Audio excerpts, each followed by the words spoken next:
My name's Paul VALE. I live in Blackheath and I do bushcare work at Pope's Glen in Blackheath, Pope's Glen Reserve and the National Park below it.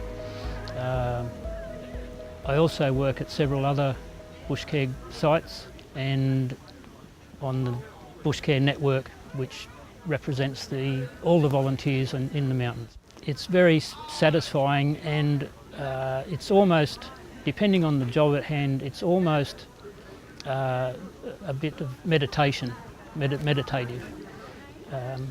If it's pulling out weeds in a small area, you can just sit there for an hour and go ahead. It's very good for the soul. On a wider issue, it's necessary. I started doing bushcare because I wanted to find out how to deal with the weeds on my own property, which is very close to Pope's Glen.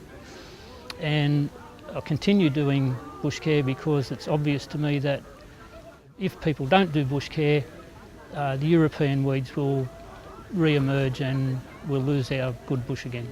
So in the time I've been working at Pope's Glen, which is 16 years, I started basically 10 years after the first work was done. So when I started, a lot of the big work was already done. All the pine trees were gone, but you could see them on the ground. Most of the big hollies and so on were all gone. There were still lots of gorse, there were still lots of small hollies and other European weeds. And willows, of course, were a major problem at Pope's Glen. So for 16 years we've been removing the weeds and planting and actually changing the landscape so that it was more conducive to natives and less conducive to weeds. So the difference that I've seen in the particular area that was the last part to be attacked by us is that a forest of willows and privet, basically the two main weeds in that area, no life, completely anaerobic soil. In 12 years we've changed that into a healthy soil, no willows, no privet, a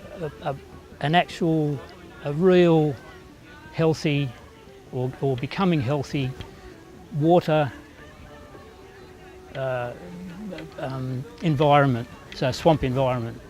There are a number of things that people can learn from bushcare. One of them is cooperation and community involvement, you see. Nobody, even the best, most vigorous person, can't make much of a difference by themselves. An example is that in a big patch of weeds, a big area of weeds, if 6 people bend down and spend a couple of hours pulling out a small area, afterwards you stand up and everybody looks around and says, "Wow, what a result!" There's a huge area of de-weeded habitat. Certainly, it's there are a number of skills that you can learn.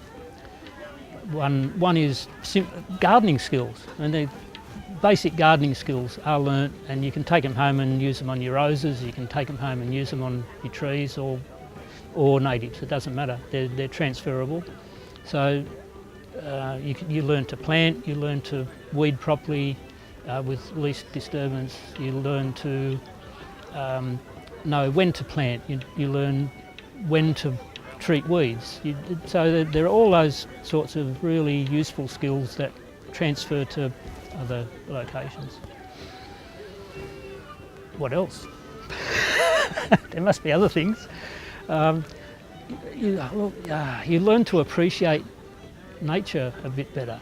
You get so close to it and so intimate with it that it becomes not just a pretty tree or some nice colours or a pretty flower on a native.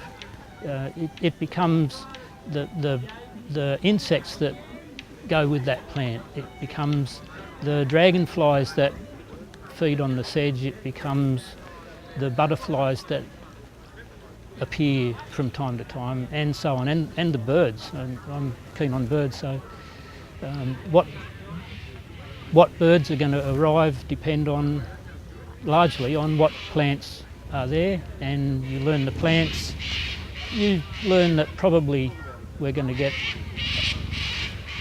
a particular bird or a nuisance.